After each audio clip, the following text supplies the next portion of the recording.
Alors, bon retour à vous tous. Nous sommes maintenant rendus à la section de une église en bonne santé est une église qui pratique une saine théologie de l'identification. Alors, jusqu'à maintenant, on a défini l'église et son fondement. On a vu les caractéristiques d'une église véritable. On a vu la mission que l'église locale a.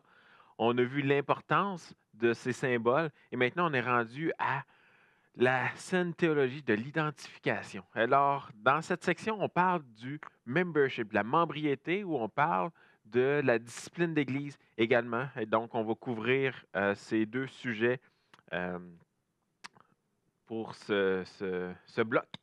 Alors, premièrement, le membership ou la membriété. Pour fin de simplicité, je vais tout simplement utiliser tout au long le terme membership. Alors, vous allez savoir de quoi je veux parler. Mais quelle image vous vient en tête lorsque vous entendez le terme membership? Quelle est l'image qui vous vient en tête? Ou une autre question, est-ce que le membership est une invention des hommes? Est-ce que le membership est une invention des hommes? Peut-être une bonne invention, peut-être une mauvaise invention, mais est-ce que c'est une invention des hommes ou est-ce que ça fait partie des plans de Dieu pour son Église? Alors, c'est ce qu'on va regarder au travers de notre étude. Alors, premièrement, notre société est en déclin vers l'individualisme. Peu importe où nous sommes dans le monde, c'est vrai pour toutes les parties du monde entier, notre société est en déclin vers l'individualisme. Désolé. Vous savez, dernièrement, j'ai discuté avec une dame, une historienne, sur les raisons. Je voulais connaître un peu les raisons qui entourent le déclin de notre société vers l'autosuffisance, vers le fait qu'on est tous rendus individualistes, hein, qu'on veut avoir peu à faire avec les autres. On veut être capable de voler de nos propres ailes, être capable de faire les choses par nous-mêmes. Et puis, elle m'expliquait que les raisons étaient nombreuses, les raisons étaient complexes, mais elle m'expliquait qu'aujourd'hui, 21e siècle, on ne travaille plus pour notre survie, hein, mais on travaille pour s'offrir des biens, pour mieux vivre. Et au travers de tout cela, la compétition embarque. On cherche notre bien-être avant celui des autres. Le travail à la chaîne a fait que les gens sont de plus en plus distancés. Et tout cela, et plus encore, nous ont amené vers le fait qu'on ne ressent plus le besoin des autres et que les autres n'ont plus besoin de nous. Et tout cela est allé sur plusieurs années, plusieurs générations. Et aujourd'hui, on ressent davantage les effets. On voit les effets, on les ressent dans nos façons, dans notre façon de voir la vie. Et ça vient influencer finalement sur comment on voit l'Église locale. Vous savez, j'ai rencontré différentes perceptions au cours des années concernant l'ecclésiologie des gens, hein, concernant leur compréhension de l'Église. Il y a des gens qui vont percevoir, vont voir l'Église comme étant une séance de divertissement facultative pour leur foi, hein. J'y vais quand j'ai le désir d'y aller et j'y vais pour avoir un bon moment. J'y vais pour être diverti d'une quelconque manière, que ce soit avec la musique, que ce soit d'avoir du bon temps avec les gens qui sont assemblés là. Une autre perception, hein, on perçoit l'Église comme un devoir qui brime ma liberté de faire ce que je veux le dimanche matin. On l'a vu d'autant plus dans la pandémie qui a cours en ce moment, hein, comment que plusieurs se plaient à être tout simplement à la maison et voient un peu comme une privation de leur liberté lorsqu'ils doivent se déplacer pour aller rejoindre l'Église locale. Et donc, certains vont percevoir l'Église comme étant quelque chose qui brime leur liberté de faire ce qu'ils désirent le dimanche matin. Troisièmement, il y a certaines personnes qui perçoivent l'Église comme étant un endroit pour booster, pour amplifier ma foi personnelle. Je viens quand je veux et je m'engage si je veux. Et donc, on vient un peu pour prendre des vitamines, se ressourcer, mais encore là, je viens pour ma propre personne. Je ne viens que pour moi, pour ma propre foi, pour ma propre spiritualité. Et finalement, quatrièmement, on perçoit l'Église comme une université, un collège, une école. Je viens pour recevoir un enseignement académique et je retourne chez moi. Un peu comme quand je vais à mes cours, quand je vais à la faculté, au collège, peu importe. Je vais là pour avoir de l'information, apprendre de nouvelles choses et je vais acquérir ces choses-là et je vais partir à la maison avec tout simplement des connaissances supplémentaires. Et donc, est-ce que c'est possible qu'on a mis de côté la définition même de l'Église? Qu'on a mis de côté ce que ça signifie réellement d'être chrétien, d'être un enfant de Dieu, d'appartenir à la famille de Dieu? Est-ce que ça se peut que nous ayons mis de côté cette définition-là ou cette compréhension-là? Et donc, premièrement, le membership est un portrait de famille. Vous savez, si on recule de quelques années, ça ne fait pas si longtemps que ça, en fait, que j'ai découvert ce qu'était réellement le membership.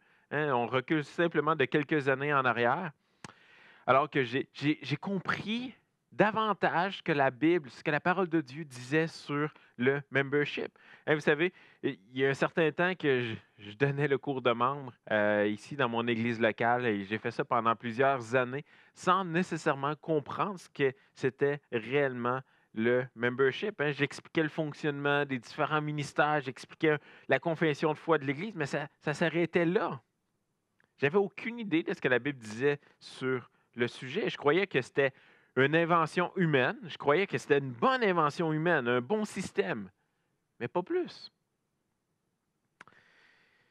Et vous savez, Dieu m'a parlé au travers de sa parole, au travers de l'étude de sa parole, pour finalement comprendre que le membership, c'est beaucoup plus qu'une invention humaine. En fait, ce n'est pas une invention humaine. Ça fait partie des plans de Dieu.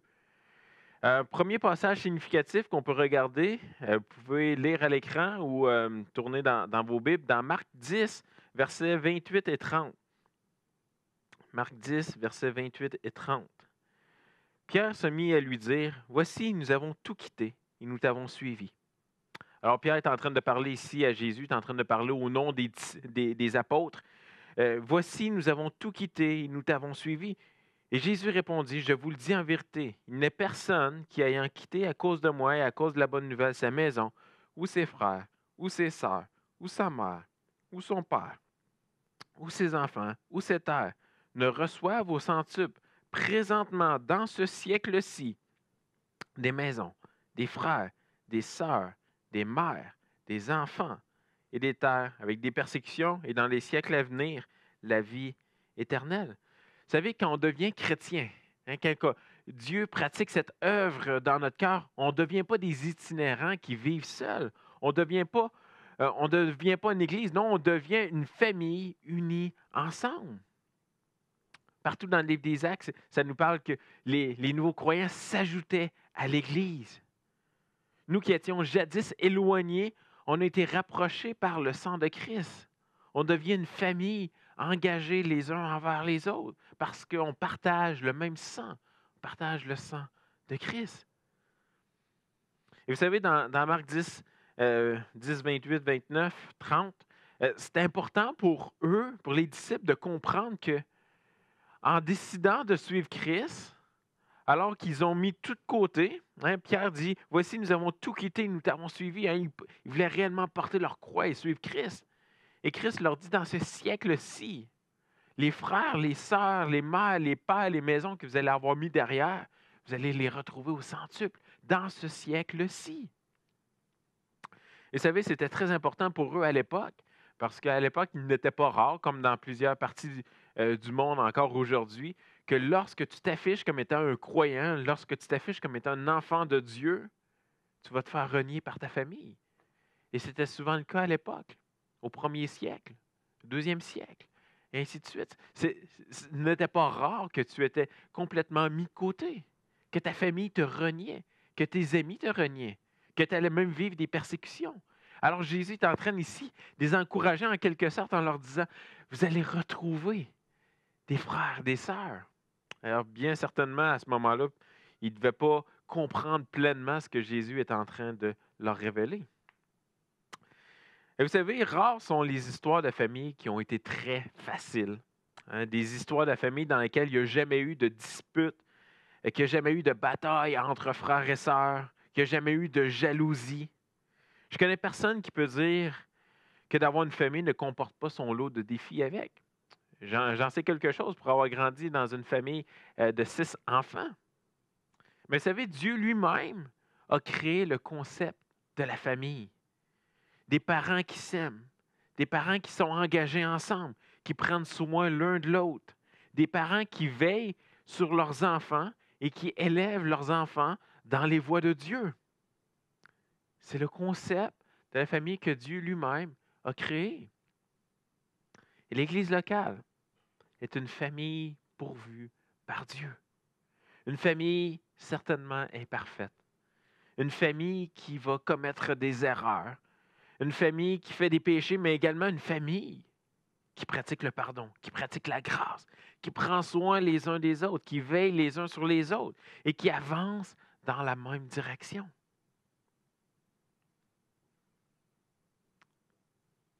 C'est Dieu lui-même qui est l'auteur de la famille. Quand on devient chrétien, on hérite non seulement d'une nouvelle identité, d'enfants pardonnés choisis par Dieu, mais également on hérite d'une nouvelle famille spirituelle. Mais où est-ce que nous voyons cela dans la Bible? Deuxièmement, où est-ce qu'on voit cela dans la Bible?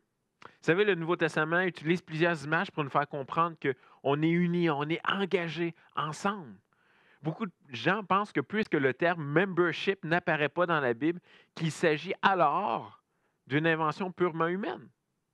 Et par conséquent, vont refuser de s'y soumettre. Et vous savez, il est vrai que le terme n'apparaît pas dans la Bible. Premièrement, c'est un anglicisme, donc c'est certainement, il n'apparaîtra pas dans nos Bibles en français. Mais le fait est que je crois qu'on ne regarde pas la bonne chose lorsqu'on cherche le terme membership dans la Bible. Si on cherche le mot membership, souvent on va regarder au concept de membership terrestre. Être membre dans une salle d'entraînement. Être membre dans une classe de danse. Être membre de la Fédération des VTT, comme on a ici au Québec. Être membre de l'organisation des poussettes ou être membre de l'organisation des mamans. Il y a toutes sortes d'organisations qui existent autour de nous. Et souvent, on a ce concept-là de membership, être membre à ces endroits-là. Et souvent, on va utiliser être membre du Costco, qui est ici au Québec, un grand magasin où on a une carte de membre et on a ces privilèges-là de pouvoir faire nos emplettes à cet endroit. Et souvent, on a cette conception-là du membership. Je suis membre d'une organisation quelconque. Et donc, ce membership me donne des privilèges. Par exemple, si on utilise la classe de danse, j'ai le privilège de pouvoir accéder aux cours de danse qui sont offerts à cet endroit-là. Si, par exemple, je suis membre d'une salle d'entraînement, alors j'arrive avec ma carte à l'entrée et j'ai le privilège de pouvoir utiliser l'équipement qui est à cet endroit. Le seul problème avec ce concept humain du membership, c'est qu'il n'y a aucun lien entre les différents membres, mis à part tous avoir accès aux mêmes privilèges. Mais pour moi-même, être membre d'une salle d'entraînement, je vous avoue que ça fait déjà plusieurs mois que je ne suis pas allé m'entraîner. Et personne ne m'a contacté. Personne n'a cherché à savoir, mais où est Michael? Ça fait plusieurs mois qu'on ne l'a pas vu. On veille les uns sur les autres à la salle d'entraînement. Non, il n'y a pas ce concept-là. Le concept est simplement, j'ai payé, j'ai une carte, j'ai accès à certains privilèges, mais je vis ma vie et sans rien avoir en commun avec les autres, aucun lien avec les autres. Vous savez, le problème est que le membership de l'Église locale n'est pas basé sur un concept humain ou terrestre. C'est un concept divin, un concept qui provient de Dieu. Lorsqu'on cherche le membership dans notre Bible, on devrait plutôt considérer chercher le concept de famille, le concept de l'unité du peuple de Dieu, le concept de l'identification au peuple de Dieu, cette unité qui nous appelle que la parole de Dieu nous appelle à avoir en tant que chrétiens, en tant que croyants. Vous savez, on n'aura pas le temps de couvrir toute la théologie de l'identification, mais faites juste regarder dans l'Ancien Testament comment que l'identification était très présente. Hein, si vous reculez simplement dans la Genèse, dans le jardin, comment que on savait qui faisait partie du jardin. Il y avait Adam et Ève. C'était défini. On savait par la suite qui faisait partie de l'arche. C'était défini. On savait qui faisait partie du peuple d'Israël. C'était défini. On savait qui ne faisait pas partie, qui faisait partie du peuple. Et donc, tout au long de la Bible, on voit ce lien de l'identification qui est présent pour le peuple de Dieu. Et c'est encore vrai dans le Nouveau Testament. Permettez-moi de vous montrer 4 illustrations que le Nouveau Testament utilise. Il y en a d'autres, mais permettez-moi 4 illustrations dans le Nouveau Testament. Première des choses, des pierres vivantes. 1 Pierre 2,5 nous dit « Et vous-même, comme des pierres vivantes, édifiez-vous pour former une maison spirituelle, un saint sacerdoce, afin d'offrir des victimes spirituelles agréables à Dieu par Jésus-Christ. » Donc, Pierre ici est en train de nous dire qu'on est des pierres vivantes. Édifiez-vous pour former une maison spirituelle. Donc, édifiez-vous ou construisez. C'est dans le sens d'édifier, dans le sens de mettre une par-dessus l'autre pour construire, pour avoir une maison spirituelle. Et donc, on peut comprendre ici que Pierre est en train d'identifier les croyants comme étant des pierres vivantes qui sont empilées une sur l'autre pour former une maison spirituelle. C'est de l'image. C'est des imageries que Pierre, que Paul vont utiliser. Donc, des pierres vivantes, on est construites l'une sur l'autre. Deuxièmement, on a un bâtiment. Éphésiens 2, 21. En lui, tout l'édifice, bien coordonné, s'élève pour être un temple saint dans le Seigneur. Hein, vous savez, un édifice ou une maison prend un plan. Ça prend un maître de chantier qui sait comment suivre le plan parce que si tout n'est pas conforme, qu'est-ce qui va arriver? L'édifice va s'écrouler. Et donc, en lui, tout l'édifice bien coordonné s'élève pour être un temple saint dans le Seigneur. Et donc, ici, Paul nous identifie comme étant un édifice, comme étant un bâtiment qui est bien coordonné et qui s'élève pour être un temple saint, un temple spirituel dans le Seigneur. Troisièmement, 1 Corinthiens 12, 12, Paul dit « Car comme le corps est un et a plusieurs membres, et comme tous les membres du corps, malgré leur nombre, ne forment qu'un seul corps, ainsi en est-il de Christ. » Alors, Paul ici utilise l'imagerie du corps, et je crois que le terme « membership » provient surtout de ces illustrations que Paul va utiliser sur le corps, hein, qu'on est tous une partie du corps, on est tous un membre du corps. Et on va revenir tantôt sur ce passage-là. Alors, on est un corps, l'Église forme un corps et on est tous des membres du corps. Et finalement, 1 Pierre 5, 2 nous dit « Paisez le troupeau de Dieu qui est sous votre garde, non par contrainte, mais volontairement selon Dieu, non pour un gain sordide, mais avec dévouement. » Pierre ici s'adresse aux anciens dans l'Église. Il dit « Paisez le troupeau de Dieu, prenez soin du troupeau de Dieu qui est sous votre garde. » Qui est sous votre garde. Et on va revenir à cela tout à l'heure également. Mais ici, on est comparé à un troupeau. On est un troupeau, on est des brebis. On fait partie d'un tout, on fait partie du troupeau de Dieu qui est sous la garde des anciens. Et donc, je voulais vous montrer ici quelques illustrations qui nous proviennent du Nouveau Testament. Et troisièmement, l'Église locale est plus qu'un simple portrait. C'est une famille visible. Hein, vous savez, tantôt, je vous disais que l'Église locale était un portrait de famille, un peu comme quand on décide d'aller prendre des photos en famille. Souvent, c'est très populaire d'aller dans des champs et puis on a le photographe professionnel qui est là et qui va prendre des photos de notre famille. Et par la suite, on va prendre ces photos-là et on va les accrocher dans un cadre. Et là, on a des portraits de famille. Mais l'Église locale n'est pas qu'un simple portrait de famille. Elle est beaucoup plus qu'un simple portrait de famille. C'est une famille visible. C'est une réelle famille. Vous savez, j'aime beaucoup le hockey. Pour ceux qui m'écoutent aujourd'hui et qui sont de l'Europe, peut-être que le hockey ne vous dit pas grand-chose, malgré qu'il y a des ligues européennes de hockey. Donc, le hockey, on a un bâton ou une palette, et puis on frappe le disque, on frappe la puck, comme on dit ici au Québec. Donc, j'aime beaucoup le hockey. Et vous savez, j'ai croisé dans ma vie un nombre incalculable de personnes qui disaient aimer le hockey. Et ces personnes-là écoutaient chaque match du Canadien de Montréal. Le Canadien de Montréal est une équipe de hockey de la Ligue nationale, donc de la Ligue professionnelle ici au Québec. Et vous savez, il y a même certains qui vont jusqu'à revêtir un gilet du Canadien de Montréal, alors qu'ils sont dans leur salon en train d'écouter la partie. Et malgré tout cela, je n'ai jamais rencontré personne me disant faire partie du Canadien de Montréal. Je n'ai jamais rencontré personne me disant faire partie de l'équipe du Canadien de Montréal.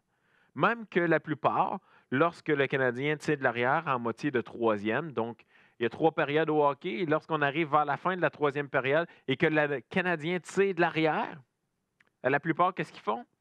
Ils vont décider de fermer la télévision. Ils vont tout simplement fermer la télévision. Et ça, c'est comme ça ici que ça se passe au Québec.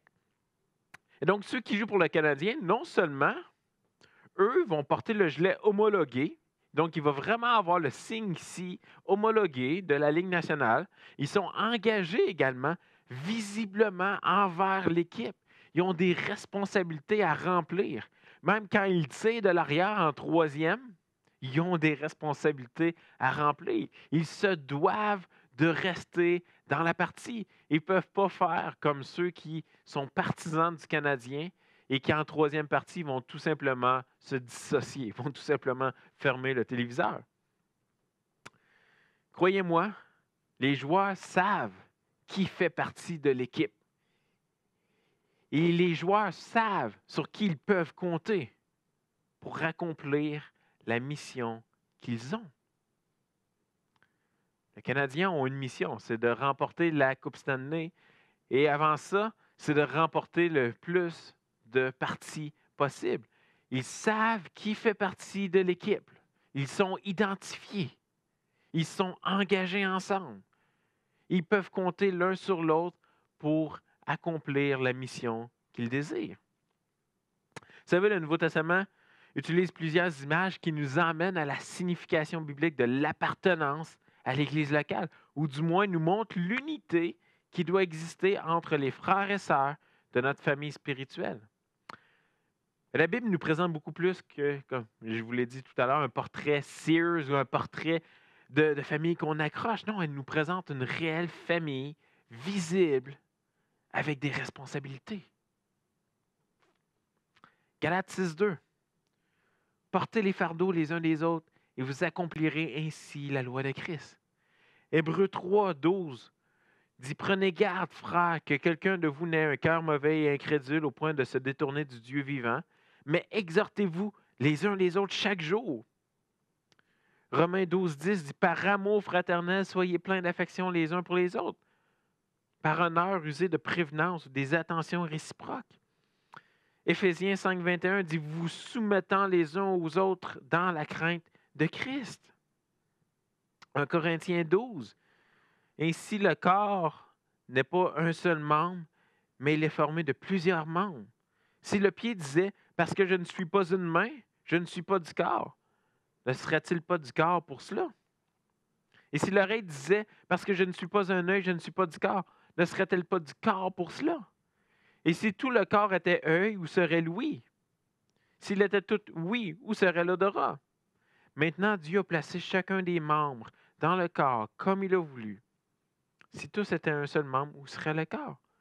Et donc maintenant, il y a plusieurs membres et un seul corps. Et puis là, Paul continue encore pour plusieurs versets pour démontrer que les croyants, on est tous membres du même corps. On a tous un rôle à accomplir. On a tous des dons différents. Chaque membre a son utilité. Chaque membre a sa responsabilité, tout comme le corps. Ma main a une responsabilité que mon pied n'a pas. Mon pied a une responsabilité que mon oreille n'a pas. Et donc, vous comprenez le principe ici. Vous savez, avec les autres versets que je vous ai lus, Galates, Hébreux, Romains, Éphésiens, ce n'est que quelques-uns parmi une cinquantaine dans le Nouveau Testament qui nous pointent vers le fait qu'on doit prendre soin les uns des autres. On doit s'aimer les uns les autres. On doit se pardonner les uns les autres. On doit veiller les uns sur les autres. Porter le fardeau les uns les autres. Comment est-ce qu'on fait si on ne sait pas qui sont les autres? Vous savez, c'est facile de s'identifier comme étant membre de l'Église universelle. C'est facile. En m'affichant comme membre de l'Église universelle, j'ai pratiquement aucune responsabilité. Parce que l'Église universelle, comme je l'ai déjà mentionné, comporte les croyants de tous les âges, les croyants déjà décédés. Qui sont-ils? Envers qui est-ce que je suis engagé? Comment est-ce que ces croyants savent sur qui compter? C'est qui mon frère? C'est qui ma sœur?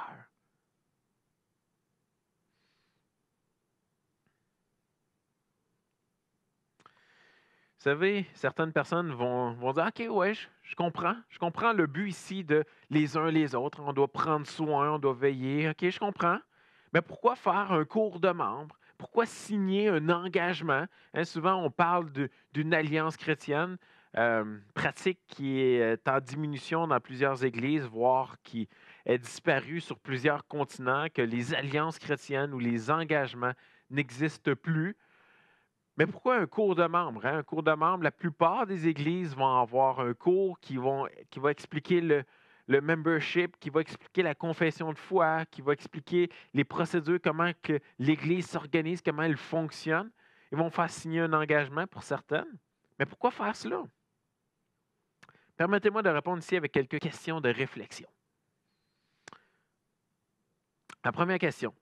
Qui fait partie de l'Église et qui n'en fait pas partie? Mettez-vous dans votre contexte. Qui fait partie de votre Église locale et qui n'en fait pas partie? Paul dit dans 1 Corinthiens 5, versets 12 et 13, il dit « Qu'ai-je en effet à juger ceux du dehors? N'est-ce pas ceux du dedans que vous avez à juger? Pour ceux du dehors, Dieu les juge. Ôtez le méchant du milieu de vous. » Alors Paul est en train de dire qu'il y a ceux du dedans, il y a ceux du dehors, qu'on a une responsabilité envers ceux du dedans, mais ceux du dehors, c'est Dieu qui les juge. Alors, qui fait partie de votre Église locale et qui n'en fait pas partie? Est-ce que le visiteur qui est venu 2 fois à votre assemblée le dimanche matin, est-ce qu'il fait partie de l'Église? Est-ce qu'il n'en fait pas partie?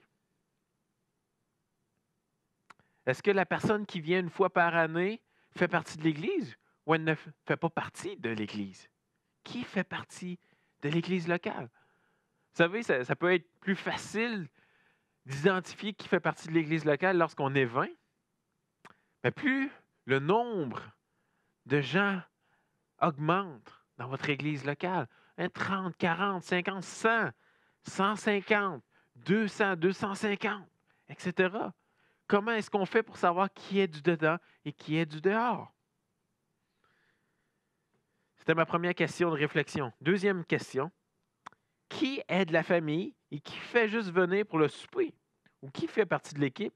Ou qui est simplement un partisan d'estrade? Hein, je suis certain que vous seriez d'accord de dire que lorsque vous êtes assemblés à la maison, que vous êtes avec votre conjointe ou votre conjoint, que vous avez les enfants qui sont présents, vous êtes en famille. Vous êtes en train de prendre un repas de famille.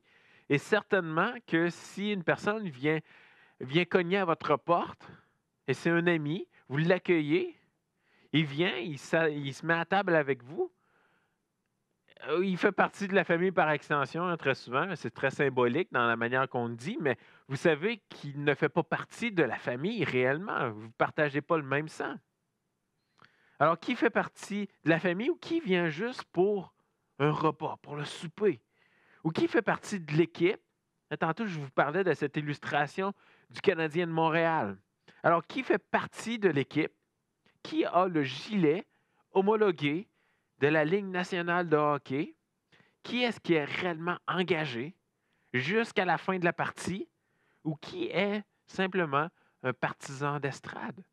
Qui est là, qui va encourager, qui va être content pour vous, mais que dès que les choses commencent à aller mal, va tout simplement quitter. Il n'a aucun engagement. On ne peut pas compter sur cette personne-là. Alors, qui fait partie de la famille? Qui fait partie de l'équipe?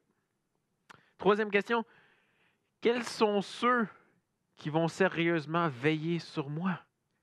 Qui sont ceux dans l'Église qui vont veiller sur moi? On est tous des êtres pécheurs. On a beau être changé, notre cœur transformé, mais on est encore ici dans notre corps de chair, on a encore les influences du péché autour de nous et on tombe encore au péché. Qui va veiller sérieusement sur moi? Qui va pleurer avec moi lorsque je suis triste? Qui va porter le fardeau avec moi? Qui va prier pour moi? Quatrièmement, qui va me poursuivre avec amour quand je vais m'éloigner? Quand je vais être tenté de m'en aller dans la voie du péché, de me distancer de Dieu, qui va me poursuivre avec amour afin que je ne m'éloigne pas? Qui a pris cet engagement envers moi? Est-ce que c'est celui qui vient nous visiter seulement une fois par année? Est-ce que c'est celui qui vient mais qui est simplement un partisan d'estrade, que dès que les choses brassent, oh, moi je m'en vais? Qui va venir pleurer avec moi dans un bout-off, je vous l'ai dit? Qui va être engagé à prier pour moi? Qui va m'aimer suffisamment pour pratiquer la discipline envers moi par souci pour mon âme? On va revenir là-dessus tout à l'heure. Qui va veiller à ce que l'Église ne s'égare pas de la saine doctrine? Parce que chaque membre de l'Église a à veiller sur la saine doctrine de l'Église. Ça ne revient pas qu'au pasteur. Non, ça revient à l'Église dans son ensemble. Alors, ce sont tous des questions de réflexion. Et maintenant, si on inversait les rôles, alors pour ceux qui ne sont pas pasteurs, ceux qui ne sont pas anciens, si on inversait les rôles et que maintenant vous êtes dans un rôle de pasteur, dans un rôle d'ancien dans l'Église. Vous savez, la Bible prend pour acquis que ceux convertis et baptisés étaient ajoutés à l'Église visible. On voit ça au travers du livre des Actes. Ils joignaient une famille spirituelle visible, une famille spirituelle imparfaite. Et vous savez, on vit dans une époque où on est porté vers l'individualisme. Tant que je suis bien, c'est OK.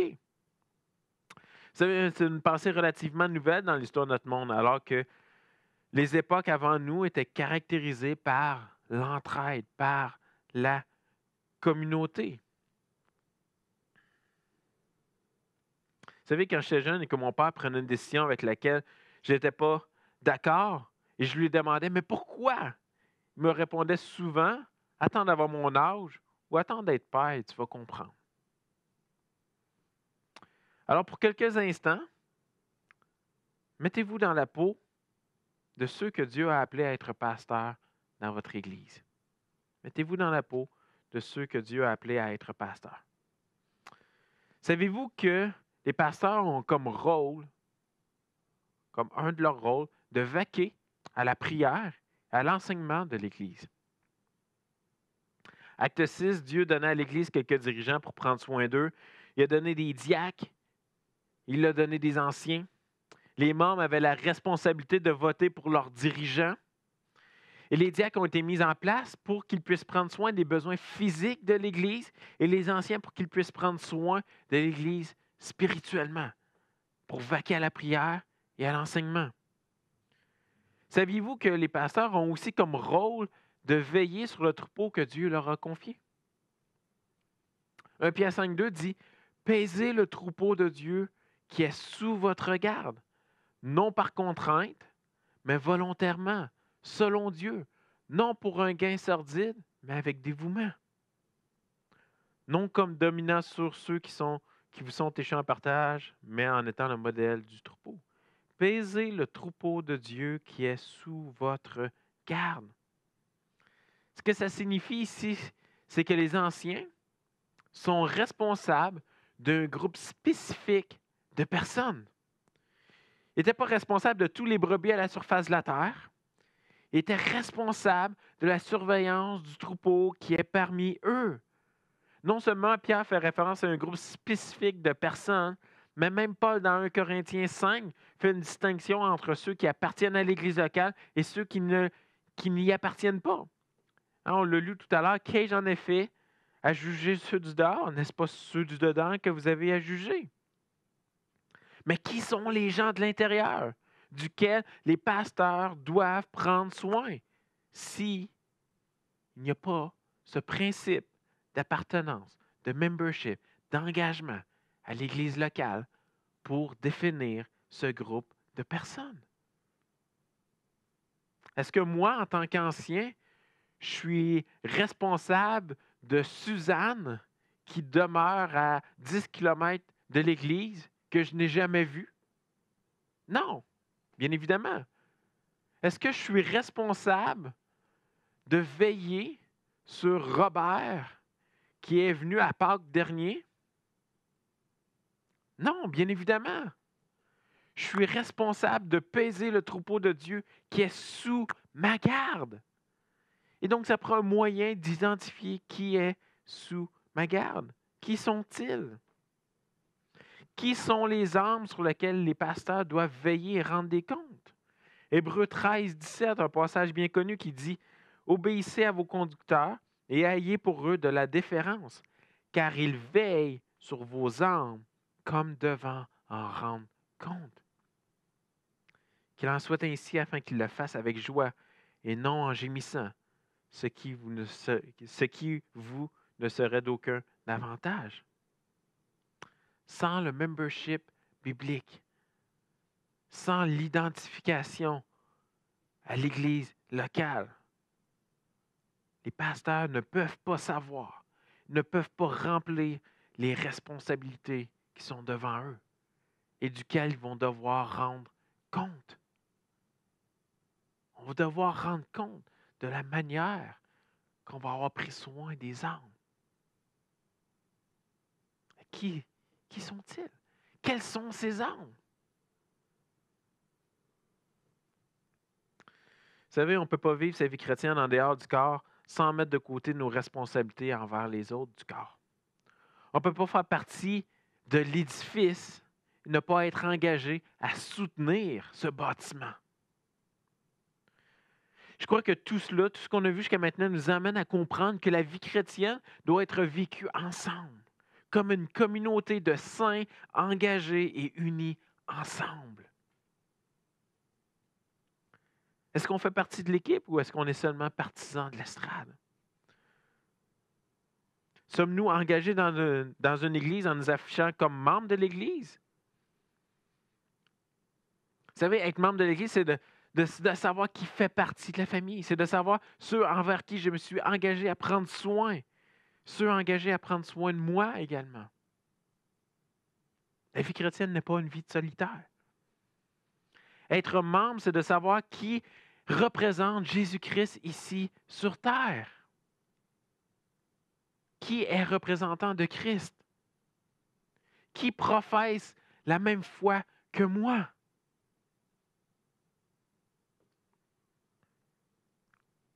Vous demandez peut-être encore pourquoi est-ce que c'est essentiel pour une église d'avoir du membership?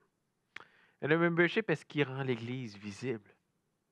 Une église visible rend l'évangile visible. Par l'unité, par l'amour de ses membres l'un envers l'autre. Et cet évangile est par la suite reflété aux nations par l'Église. Alors, on a parlé de discipline. Parlons maintenant on a parlé de membership. Parlons maintenant de discipline. La discipline ecclésiastique.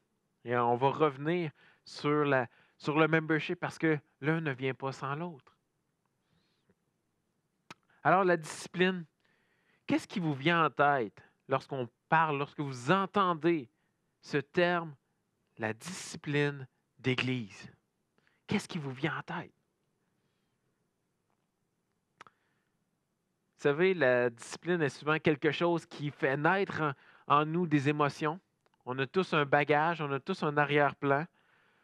On a tous eu des situations, je généralise en disant on a tous eu, mais plusieurs ont eu des situations de discipline d'Église qui ont mal tourné, qui ont peut-être été mal appliquées. Dans notre culture, aujourd'hui, on ne désire plus parler de discipline parce que la discipline est un concept qui vient créer une barrière avec les non-croyants. Et notre désir, c'est que les non-croyants puissent venir dans l'Église le dimanche.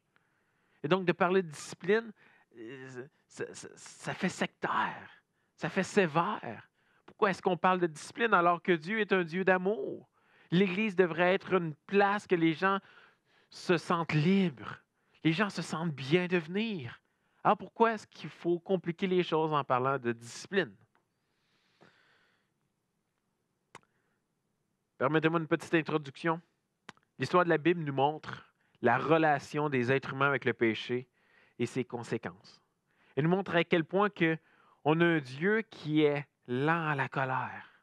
On a un Dieu qui est miséricordieux, un Dieu qui est compatissant, un Dieu qui pardonne le péché sous toutes ses formes. C'est ce qu'on voit dans Exode 32.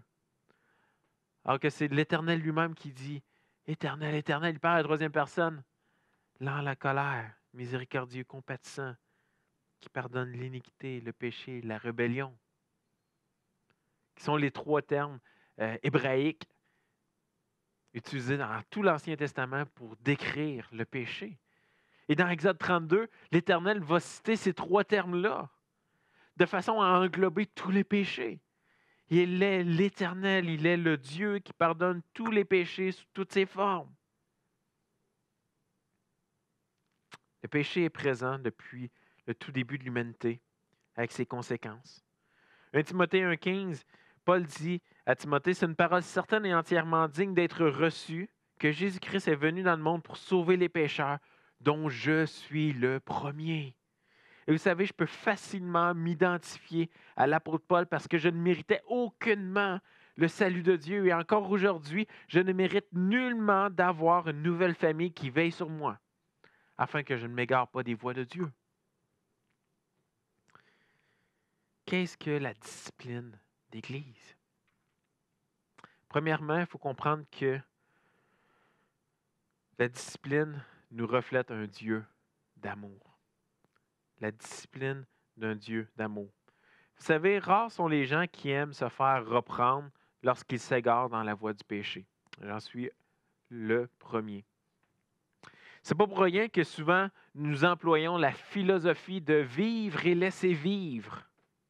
Expression qui est probablement apparue lors de la Première Guerre mondiale, alors qu'il y avait une certaine trêve entre les peuples ennemis. C'était vivre et laisser vivre. Petite parenthèse.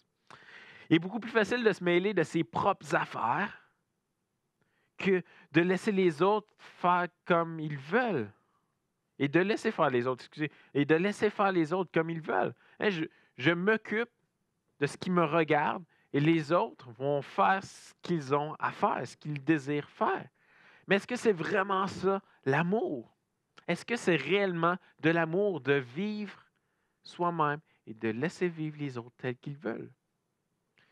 Tout le concept de membership qu'on a vu se résume en « je t'aime tellement que je te laisse faire ce que tu veux, même si je sais que ça va te tuer éventuellement. » Est-ce que ça se résume en cela? Lorsqu'on parle de discipline, plusieurs ont un goût amer en bouche. Parce qu'on se demande, mais où? Où est l'amour dans tout cela? Et donc, avant d'aller et regarder le mécanisme et le but de la discipline, regardons au cœur de l'auteur de ce mécanisme, le Dieu d'amour. Alors, vous pouvez tourner ou sinon tout simplement suivre à l'écran dans Matthieu 18, les versets 12 à 14. Matthieu 18, versets 12 à 14, qui sont les quelques versets qui précèdent la discipline d'Église, ou du moins une des nuances de la discipline d'Église.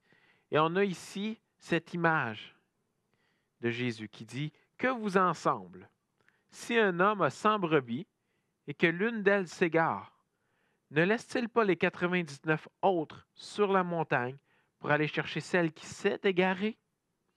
Et s'il la trouve, je vous le dis en vérité, elle lui cause plus de joie que les 99 qui ne se sont pas égarés. De même, ce n'est pas la volonté de votre Père qui est dans les cieux, qu'il se perde un seul de ses petits. » C'est ça l'amour. Le fait de tout laisser pour aller sauver la seule brebis qui s'est égarée, la brebis qui s'est perdue. Le berger laisse tout. Il laisse les 99 autres sur la montagne. C'est là qu'on voit le cœur de Dieu. C'est là qu'on voit le cœur qu'on devrait avoir derrière la discipline. Le berger ne laisse pas les 99 pour aller chercher celle qui s'est égarée, pour la punir, pour donner des coups de fouet, pour la battre, pour la réprimander. Non. Il laisse les 99 pour aller chercher celle qui s'est égarée. Parce que ce n'est pas la volonté du Père qu'aucune de ses brebis se perde. Vous savez, quand j'étais jeune, j'ai eu une expérience similaire. J'étais à l'école, j'étais jeune, je devais avoir environ 7 ans. Et puis, dans ma naïveté, j'ai décidé de ne pas reprendre l'autobus scolaire pour retourner à la maison comme c'était à l'habitude. Et puis, j'ai décidé de rejoindre un de mes amis qui s'en allait chez lui et à la marche. Et puis, j'ai donc décidé de demeurer avec lui sans avertir personne. Et puis, je suis tout simplement parti. Et après quelques minutes, cet ami a rencontré sa cousine et a décidé de me laisser seul dans la ville. Et donc, étant jeune, c'était l'hiver. Donc, l'hiver au Québec, il fait froid, il y a beaucoup de neige. Et puis, je savais que ma mère demeurait pas loin, mes parents étant divorcés. Et donc, je suis allé chez ma mère n'était pas là. Et donc, j'étais assis sur le balcon et j'attendais. Je ne savais pas que durant ce temps, mon père me cherchait. Mon père était inquiet. La police était à ma recherche. Tout le monde était à ma recherche parce que Michael, qui habituellement prend toujours l'autobus scolaire, se rend à la maison toujours à la même heure, n'était pas là. Et donc, il est parti à la recherche. Il a laissé mes frères et sœurs à la maison et est parti à ma recherche. Et puis finalement, il m'a retrouvé. Et quand je l'ai vu, j'ai eu une crainte en dedans de moi. J'ai eu peur. Parce que je savais que j'avais fait quelque chose de pas correct. Mais mon père était tellement inquiet. Ça faisait des heures qu'il me cherchait. Et quand il m'a trouvé, il m'a pris, il m'a emmené avec lui. Il m'a servi un chocolat chaud avec des biscuits. Il était tout simplement content de me retrouver. Et là, j'avais compris la leçon. Il n'y avait pas besoin de me faire la leçon, je l'avais compris. Mais je voyais le cœur de mon père derrière ça. Un père qui m'aimait et qui ne voulait pas que son fils s'égare. Il a laissé les 5 autres frères et sœurs derrière pour retrouver son fils qui s'était perdu, qui s'était égaré. Lorsqu'on parle de discipline, ce qu'on parle finalement, on parle de ce principe de ne pas lâcher la main à un autre membre de notre famille spirituelle afin de le ramener dans les voies de Dieu. C'est un processus de restauration dans lequel la famille spirituelle est activement impliquée. Lorsqu'on est membre de l'Église, on est associé, on est engagé, on se tient ensemble, on se tient la main. Et si un frère ou une sœur s'égare, c'est là qui fait la force, l'engagement. Parce qu'on tient la main, on ne veut pas lâcher la main. La discipline, dans son sens large, est un processus par lequel tout croyant passe Hein, on discipline nos vies par la prière, la lecture de la parole.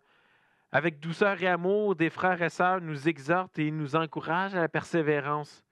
Et Dieu lui-même, tel un père, nous discipline de différentes manières, tel qu'on le voit dans Hébreux 12, par exemple, qui dit, Hébreux 12, versets 5 et 6, qui dit, « Et vous avez oublié l'exhortation qui vous a adressée comme à des fils.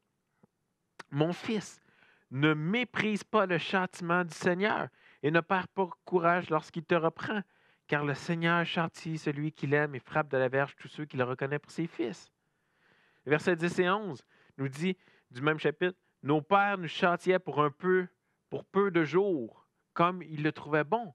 Mais Dieu nous châtie pour notre bien, afin que nous participions à sa sainteté. Il est vrai que tout châtiment semble d'abord un sujet de tristesse et non de joie, mais produit plus tard pour ceux qui ont été ainsi exercés un fruit paisible de justice. La discipline, telle que Dieu l'a prévue, est un acte d'amour, un acte de grâce dans nos vies, afin qu'aucun d'entre nous ne s'égare.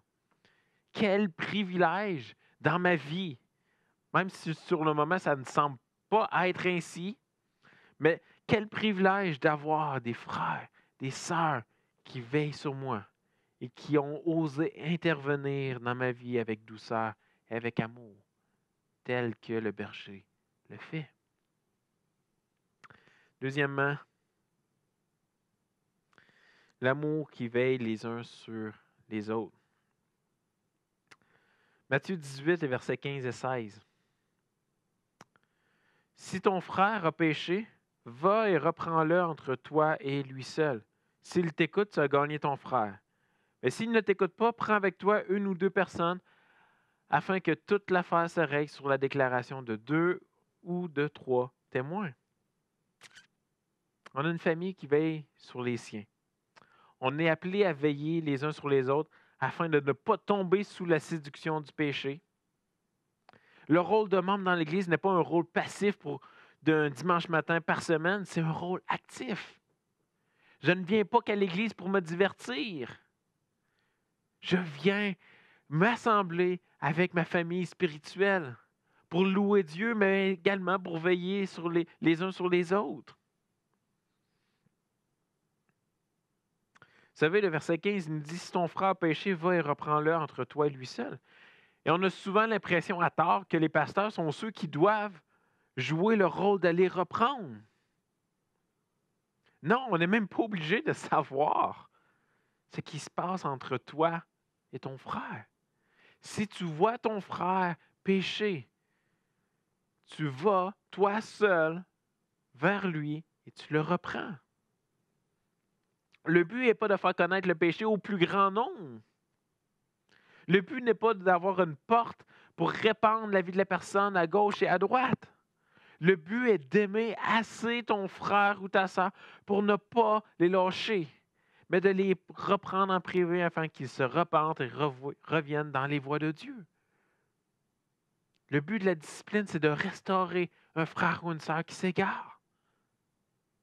C'est de les réattirer dans la voie de Dieu. Et dans Matthieu 18, ici, les versets 15 à 16, on voit Dieu qui nous a donné un plan, un mécanisme, une façon de faire en 3 étapes. Donc, si ton frère a péché, va et reprendre entre toi seul. S'il t'écoute, tu as gagné ton frère.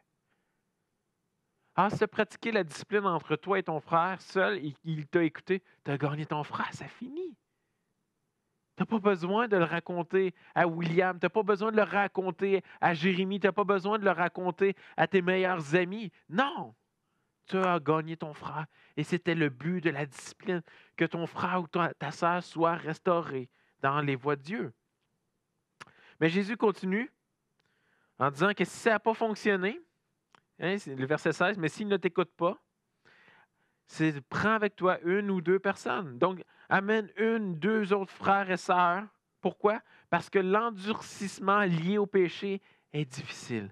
Et parfois, on a besoin de 2 ou même de 3 témoins pour nous tenir lorsqu'on s'enfonce. Hein, lorsqu'une personne s'enfonce, tombe au fond du baril, on a besoin du support des frères et sœurs. Et parfois, une seule personne ne suffit pas. On a besoin de la collectivité, on a besoin que l'Église s'assemble ensemble, qu'on ait 2 ou 3 personne pour nous aider à se relever. Hébreux 3, versets 12 et 13 nous dit « Prenez garde, frères, que quelqu'un de vous n'ait un cœur mauvais et incrédule, au point de se détourner du Dieu vivant. Mais exhortez-vous les uns les autres chaque jour, aussi longtemps qu'on peut dire aujourd'hui, afin qu'aucun de vous ne s'endurcisse par la séduction du péché. » La discipline, c'est un acte d'amour et de grâce. C'est un mécanisme de sécurité pour ma vie spirituelle. Vous savez, j'avais l'été passé une roulotte, un VR, un véhicule récréatif, et il y avait un petit fil d'acier qui était relié à mon véhicule, en fait. Et puis, ce petit fil d'acier était un frein de sécurité.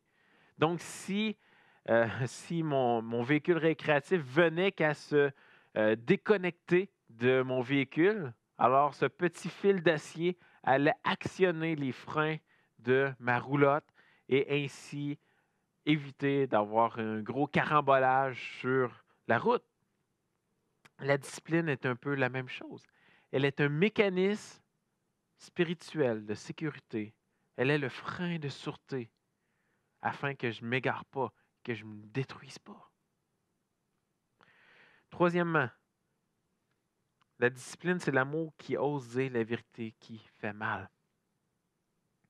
Si on poursuit dans Matthieu 18, les versets 17 à 18, il dit « S'il refuse de les écouter, dis-le à l'Église, et s'il refuse aussi d'écouter l'Église, qu'il soit pour toi comme un païen et un publicain. Je vous le dis en vérité, tout ce que vous lierez sur la terre sera lié dans le ciel, et tout ce que vous délierez sur la terre sera délié dans le ciel. » Vous savez, il arrive parfois que malgré tout l'amour que des frères et sœurs donnent à un autre, la personne ne se détourne pas de son péché en repentance. Jésus dit ici que l'Église, ceux qui professent Christ, ceux qui le représentent ici sur terre, doivent tenter d'intercéder afin de restaurer la brebis égarée. Et si cela ne porte pas fruit, on en arrive à lâcher la main d'engagement envers cette personne et de traiter la personne comme un païen ou un publicain, c'est-à-dire comme un non-croyant. Vous savez, dans notre histoire d'Église, souvent ce passage ou cette section de traiter comme un païen et un publicain a été compris comme signifiant de traiter la personne comme étant un ennemi. Certainement que cela ne signifie pas de traiter la personne comme un ennemi, ni de traiter la personne comme étant inférieure à nous. Jésus interagit à plusieurs reprises dans les évangiles avec les païens, avec les publicains. Ces interactions étaient marquées souvent par une compassion remarquable, alors que souvent il mangeait avec eux. Mais la différence est qu'il ne les traitait pas comme des frères, mais plutôt comme des non-croyants. Et donc Jésus donne cette responsabilité à l'Église, celle d'exercer les clés du royaume des cieux. C'est-à-dire de déclarer sur terre ce qui est déclaré dans les cieux, que cette personne n'est pas représentante de Jésus-Christ et de son Église. Elle ne représente pas le royaume de Dieu. On exerce cette responsabilité comme Église. Quand la personne se joint à l'Église locale, lorsque cette personne devient membre de l'Église, on est en train de dire à cette personne-là, « J'affirme ta foi. Je te donne le gilet homologué du Canadien. » Ou je confirme plutôt que tu as le gilet homologué du Canadien de Montréal. Tu fais partie de l'équipe parce que je vois les fruits de l'Évangile dans ton cœur. Je vois que tu as saisi l'Évangile. Et lorsqu'on laisse aller la main de la personne, on retire cette affirmation-là. On reprend le gilet du Canadien de Montréal. Donc, quand je dis ici affirmer la foi de la personne, je ne suis pas en train de dire qu'on confirme la foi de la personne. Seulement l'Esprit Saint peut confirmer la foi d'une personne. On n'a pas ses yeux pour voir le cœur de la personne. Alors, on affirme avec les évidences qui sont devant nous que cette personne-là est un enfant de Dieu, qu'elle représente Christ ici sur terre. Et ça, c'est le rôle de l'Église. Et son rôle est également que lorsque la personne qui professe la foi, qui se dit frère ou sœur, et que cette personne-là s'éloigne, qu'après un avertissement, après 2, 3 témoins qui vont l'avoir, et après que l'Église ait intervenu, si cette personne refuse de revenir dans les voies de Dieu, si elle refuse de se repentir, tel qu'un croyant le ferait, un croyant véritable, alors l'Église a la responsabilité de retirer cette affirmation et de déclarer, de dire cette personne, nous ne reconnaissons pas qu'elle représente Christ. Plutôt, nous croyons que cette personne est une non-croyante, qu'elle n'est pas un enfant de Dieu. Et donc, on ne va plus la considérer comme étant un frère ou une sœur. Vous savez, ce n'est pas facile de parler de discipline, et encore moins facile d'exercer la discipline les uns envers les autres. Ça semble trop souvent contre-culturel. Mais il faut se rappeler que c'est un acte d'amour. C'est de l'amour lorsque des membres de l'Église s'assemblent ensemble un jour de semaine afin de prendre du temps pour la prière envers la personne. C'est de l'amour lorsque différents membres de ta famille spirituelle viennent à toi avec amour et compassion afin que tu reviennes dans les voies de Dieu. C'est un acte d'amour lorsque l'Église a un souci pour ton âme et te met en garde de cela. Et vous savez, nos églises, on a malheureusement fait du tort dans le passé. Et je parle à moi-même également de ce tort qui a été fait dans ma propre église locale. Alors qu'on prenait Matthieu 18 et on prenait ce passage d'une manière, avec une signification différente. Alors qu'on pratiquait la discipline, mais le but n'était pas nécessairement la repentance. Non, le but était tout simplement d'enlever cette personne-là, traiter cette personne-là comme étant un ennemi. Et donc, ce n'était pas rare que les gens qui étaient disciplinés, lorsqu'on les croisait dans la rue, on faisait tout simplement changer de côté. Lorsqu'on la croisait au marché, on faisait tout simplement changer d'aller. On ne voulait plus rien avoir à faire avec cette personne. Vous savez, je crois qu'il y a différentes nuances à observer que les Écritures nous enseignent. Et donc, ça, c'est le 4e point ici, différentes nuances à observer. Et donc, on a vu Matthieu 18. Matthieu 18 qui est un outil pour les cas de discipline générale. Excusez. On voit également une nuance dans 1 Corinthiens chapitre 5. Paul lui-même réprimande l'Église de Corinthe pour ne pas avoir agi envers l'un d'entre eux. Vous savez, à Corinthe, il y avait du désordre. Et puis, dans 1 Corinthiens 5, il y a Paul qui écrit à l'Église en les reprenant. Parce que dans l'Église, c'était rendu accepté alors qu'il y avait un fils qui couchait avec la femme de son père. Donc, il dormait, il couchait, il avait des relations sexuelles avec sa belle-mère. Et puis, Paul leur dit, mais qu'est-ce que vous faites à accepter ça parmi vous?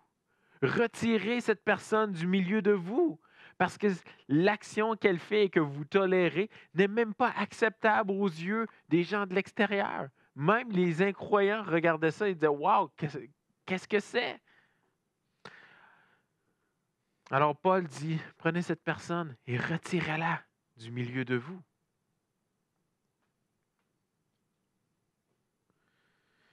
Titre 3 nous donne une autre nuance qui nous dit d'éloigner de nous et de ne même pas prendre un repas avec celui qui cause des divisions. Il est en train de dire dans ce passage-là qu'après 1 et 2 avertissements, celui qui cause des divisions parmi vous, de le retirer, de ne même pas avoir un repas avec cette personne.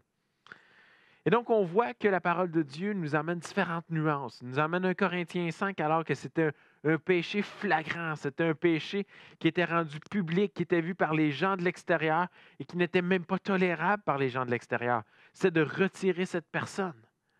Dans titre 3, on voit que celui qui cause des divisions dans l'Église, après 2 avertissements, de retirer cette personne-là parce qu'elle est en train de nuire, elle est en train de détruire l'unité de l'Église. Et on a Matthieu 18, après 3 avertissements ou après 3 rencontres avec la finalité de l'Église qui a rencontré cette personne-là. que l'Église a prié pour cette personne-là. Et si cette personne-là refuse de se repentir, de la traiter comme étant un incroyant. Alors, de quelle manière est-ce qu'on applique cela pratiquement? Vous savez, il y a différentes manières d'appliquer des vérités, des principes bibliques. Permettez-moi ici quelques questions qui vont nous emmener dans du pratique. Une personne sous discipline peut-elle fréquenter l'Église? Une personne qui a été mise sous discipline, est-ce qu'elle peut fréquenter l'Église? Alors, on voit clairement dans titre 3 que celui qui cause des divisions, on ne veut plus rien avoir à faire. À moins que cette personne-là finisse par se repentir. Bien évidemment, c'est toujours le but, mais c'est de retirer cette personne-là. Donc, est-ce que cette personne-là peut continuer de fréquenter l'Église? Non, elle crée des divisions. 1 Corinthiens 5, est-ce qu'on veut que cette personne-là continue? Non, Paul est en train de dire retirez du milieu de vous et laissez à Satan pour la destruction de la chair. Pour que cette personne-là touche le fond, puis réalise, revienne à son sens, se repente. Mais dans Matthieu 18, par contre, de traiter comme un incroyant. Alors, une personne qui est dans un pratique un péché répétitif et cette personne-là refuse de se repentir. Et je ne suis pas en train ici de parler d'une personne qui chute, qui se relève, qui se repent, qui confesse, qui rechute encore. Non, je ne parle pas de ceux-là, parce que ça fait partie de tous les chrétiens. Je parle de la personne qui va chuter et qui ne se repent pas. Et qu'est-ce qu'on fait avec cette personne-là? Bien, la plupart du temps, on veut que cette personne-là, duquel on a enlevé l'affirmation de croyant, parce qu'on n'a plus les évidences qu'elle est un enfant de Dieu, on veut que cette personne-là soit exposée à l'Évangile. On veut qu'elle vienne à la repentance. Et donc, on veut que cette personne-là puisse continuer de venir à nos rassemblements. Certainement, on ne considérera plus la personne comme étant un frère ou une sœur, mais on considérait la personne comme étant une invitée, comme une non-croyante ou un non-croyant qui entre dans l'Église et vers lequel on va pour aimer, qu'on va pour emmener à la repentance, emmener au salut. C'est notre désir. On désire que cette personne-là puisse entendre la parole de Dieu prêcher et que la parole de Dieu fasse un effet dans le cœur de la personne pour l'emmener à la conversion. Alors oui, la plupart du temps, dans la plupart des contextes, on désire que cette personne-là continue, revienne dans l'Église locale. Comment est-ce que je devrais me comporter vis-à-vis d'une personne disciplinée? Et ça, c'est une bonne question. Bon, si on met de côté titre 3, 1 Corinthiens 5 qui sont évidents, si on prend un cas de Matthieu 18 par exemple, comment me comporter avec une personne de la sorte? On parle avec amour, avec patience. On cherche à lui partager l'Évangile afin qu'elle puisse venir à la repentance et en ne lui faisant pas croire que son âme est sauvée. Et c'est souvent là le défi, alors qu'on ne veut pas blesser la personne, hein, on ne veut pas attrister la personne qui fréquente peut-être votre Église depuis des années. Mais vous savez, l'amour tel que Dieu l'a défini, c'est un amour qui ne fait pas croire certaines choses. C'est l'amour qui dit la vérité même lorsqu'elle fait mal. Et donc, si vous avez un ami, si vous avez un frère, une sœur dans le Seigneur qui a été disciplinée, elle est maintenant considérée comme une non-croyante. Et on veut évangéliser ces gens-là. On veut qu'ils entendent l'Évangile et qu'ils viennent à la repentance. Vous savez, il y a différentes manières d'appliquer Matthieu 18. Lorsqu'on en arrive à la finalité, lorsqu'on en arrive à dire-le à l'Église. Et vous savez, nous, ici, dans mon contexte d'Église locale, la manière qu'on a décidé d'appliquer cette notion-là, de prendre soin jusqu'à la finalité, on désire, on veut en tant qu'Église que la personne se repente. Certainement, lorsqu'on va devant l'Église, on convoque l'Église un mercredi soir habituellement. On convoque l'Église pour une réunion de prière spéciale pour les membres. Et les membres viennent ici, les membres s'assemblent. Et puis, On ne veut pas faire de la diffamation. On ne veut pas donner tous les détails croustillants de la vie de la personne ou du péché de la personne. Mais on annonce à l'Église, on leur dit, voici, cette personne s'est éloignée des voies de Dieu. On va souvent utiliser un passage biblique pour décrire un peu le péché dans lequel la personne a glissé.